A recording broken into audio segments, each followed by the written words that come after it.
how are the career opportunities in France, and probably a bit about internships or anything that candidates looking to study in France should do to enhance their chances of getting a job there.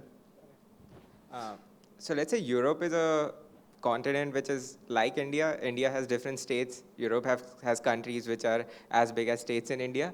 We just have different languages in Europe, and Indian states also have different languages. And every state, every country in Europe is kind of independent.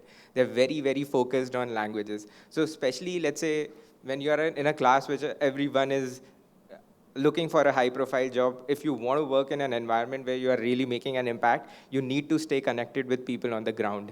And hence, if you're going to Europe, one of the very important thing is the country which you are targeting, you should know the language of that country. Otherwise, let's say there are different, let's say if you're working in a bank and let's say making products, or let's say if you're working in a very high at level at MNCs, or let's say Amazon has an office in Luxembourg right now. A lot of HEC grads are now joining Luxembourg office of Amazon.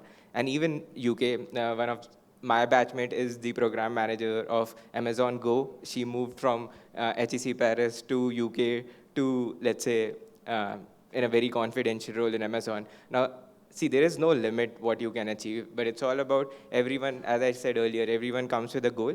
But the main important thing is if you want to work in the continental Europe, you need to learn the language of the country you want to be in.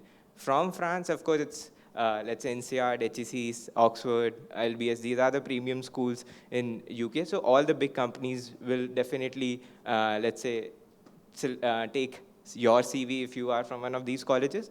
But as said earlier, it's not just about getting into B school, it's about also getting into those companies. The growth in Europe is not as much as we are growing in India right now. Let's say, if you grow at 8% in India, people will not even look at you. You can simply invest your money in PPF and you'll get your 8% return. But in Europe, when I was there, I think Unilever and P&G, they were not even growing by 2%. And that also increase was based on the price increase they were having.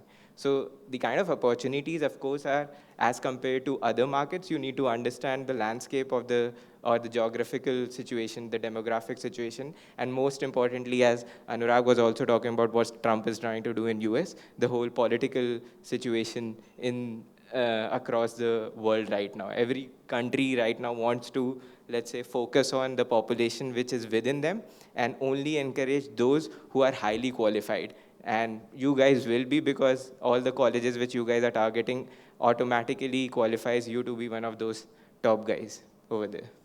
Interesting. So probably what we are trying to say is that if you're looking at a European country where the language, the medium of communication is not English, then either learn the language, especially if you are looking for a people-oriented role, or I believe there are enough opportunities if you are looking at a tech-oriented role where there's not much people interaction. So there are a lot of candidates who end up building a career in analytics and finance, and not just in France, but in Luxembourg, Belgium. We have candidates working in Germany, or even moving to Middle East, because Middle East doesn't have so many business schools, so they end up recruiting from business schools in Europe.